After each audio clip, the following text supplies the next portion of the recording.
आदाब, नमस्कार। आप देख रहे हैं अज़हर न्यूज़। आपके साथ हूँ मैं मोहम्मद इकबाल खान। आइए सबसे पहले बात करते हैं पाक महीने रमज़ान की, जिसकी कल से शुरुआत हो गई है। कल रमज़ान का चाँद दिखते ही देश भर में रमज़ान की खुशियों के साथ रमज़ान का आगाज़ हो गया है। सभी देशवासियों को रमज़ान की बहुत बहुत मुबारकबाद। ये इबादत का और बाबरकत वाला महीना है। एक महीने तक इसमें देश का मुसलमान और दुनिया का मुसलमान सिर्फ इबादत ही करेगा और हर बुरे काम से दूर रहेगा।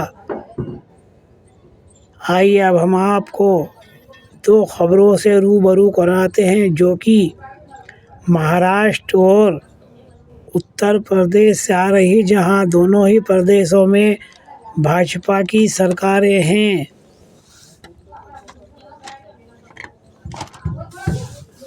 सबसे पहले हम आपको महाराष्ट्र की खबर से रूबरू कराते हैं, जहां पर 12 साल से मुसलमानों को 5% आरक्षण नौकरी और शिक्षा में दिया जा रहा था, उसे अब रद्द कर दिया गया है। महाराष्ट्र के अंदर भाजपा की सरकार है और इसके मुख्यमंत्री हैं देवेंद्र फडणवीस। आइए अब इस खबर से हम आपको रूबरू कराते हैं। महाराष्ट्र सरकार ने नौकरी व शिक्षा में मुस्लिमों का 5% आरक्षण रद्द कर दिया है। इस संबंध में मंगलवार को शासन निर्णय जारी हुआ। कांग्रेस एनसीपी सरकार ने 2014 के विधानसभा चुनाव से पहले मराठा समुदाय को 16% व मुस्लिम समुदाय को 5% आरक्षण देने का आदेश जारी किया था। इसके तहत मुस्लिमों के करीब 50 वर्गों को स्पेशल बैकवर्ड कैटेगरी व SBCA के जाति प्रमाण पत्र जारी किए जा सकते थे। बॉम्बे हाई कोर्ट ने 14 नवंबर 2014 को नौकरियों में 5% आरक्षण पर अंतिम स्टे लगा दिया था। अध्यादेश 23 दिसंबर 2014 तक कानून के रूप में पारित नहीं हो सका। इस कारण वो तकनीकी रूप से समाप्त माना गया। नए आदेश में कहा गया कि 2014 के पूर्व निर्णय और परिपत्र निरस्त कर दिए गए हैं। इसके बाद अब मुसलमानों को महाराष्ट्र के अंदर शिक्षा और नौकरी में किसी भी प्रकार का आरक्षण नहीं मिलेगा। इस प्रकार की कार्रवाई और कारगुजारियों को लगातार भाजपा शासित प्रदेशों में दी जा रही, जहां उनकी सरकारें हैं।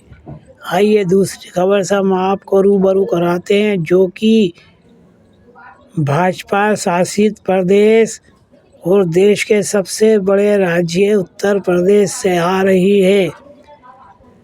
यहाँ की राजधानी लखनऊ में 17 फरवरी को RSS प्रमुख मोहन भागवत ने कहा था कि देश के मुसलमान हमसे अलग नहीं हैं, ये भी हिंदू हैं। कई सदियों पहले इन्होंने धर्म परिवर्तन किया था और ये मुसलमान बन गए थे। अब इन्हें वापस हिंदू बनाना है और उनकी घर वापसी कराना है। उनके इस बयान से देश के मुसलमानों में उबाल आ गया है और देश के मुसलमानों में काफ़ी गुस्सा देखा जा रहा है। देश के कई शहरों से मुसलमानों के बयान आ रहे हैं कि हम इस मुद्दे में अपनी जान दे देंगे, सर कटा देंगे, मगर कभी हिंदू नहीं बनेंगे, कभी घर वापसी नहीं करेंगे, क्योंकि हम कभी किसी दूसरे घर में गए नहीं थे, तो घर वापसी का सवाल ही पैदा नहीं होता है। मोहन भागवत ने यहाँ तक कहा कि इस्लाम किसी बाहरी मुल्क से नहीं आया है, ना ही मुसलमान कहीं बाहर से आए। ये इसी देश के हिंदू थे और ये कुछ सदियों पहले धर्म परिवर्तन कर मुस्लिम बने थे। यहाँ हम उनको जानकारी दे दें कि भारत के अंदर 72 मुसलमान आए थे। उन्होंने यहाँ पर इस्लाम फैलाया और उनकी बदौलत आज इस देश के अंदर मुसलमानों की इतनी बड़ी आबादी है। और उनको हम इस बात से भी वाकिफ़ करा दें कि दुनिया का सबसे पहला इंसान इस दुनिया के अंदर जब उतारा गया था तो उसे मुसलमान ही उतारा गया था, और वो अल्लाह के पहले पैगंबर हज़रत आदम अलैहिस्सलाम थे, जो ज़मीन पर आसमान से सीधे उतारे गए थे। वो दुनिया के अंदर इस्लाम लेकर ही आए थे। उन्हीं ने पूरी दुनिया के अंदर इस्लाम फैलाया। और उसके बाद पैगंबर इस्लाम 1446 साल पहले सऊदी अरब के मक्का शहर में इस दुनिया में तशरीफ़ लाए थे। उन्होंने इस दुनिया से बुराइयों को मिटाकर इस्लाम फैलाया है। और आपका कहना था कि मुझे इस सिमत से यानी हिंदुस्तान की तरफ से ठंडी हवाएं आती हैं। उनका मतलब था कि यहाँ पर इस्लाम बहुत तेज़ी से फैलेगा और यहाँ मुसलमानों की आबादी बहुत ज़्यादा होगी। इस्लाम कोई नया मज़हब नहीं है, या इस्लाम मुसलमानों ने किसी भी तरह का धर्म परिवर्तन नहीं किया है।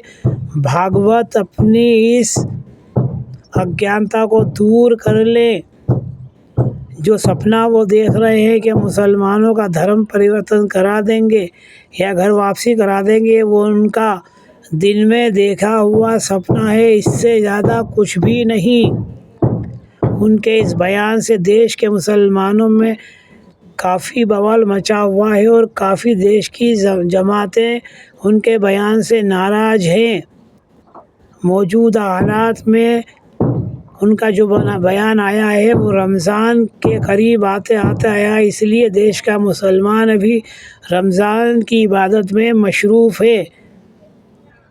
मगर हम आपको बता दें कि जिस प्रकार मोहन यादव ने कुछ समय पहले से अपने बयान में बदलाव किया है और वो अपने आप को नरमपंथी होने का प्रयास कर रहे हैं, वो किसी भी प्रकार से मुसलमानों को नहीं लुभा पाएंगे।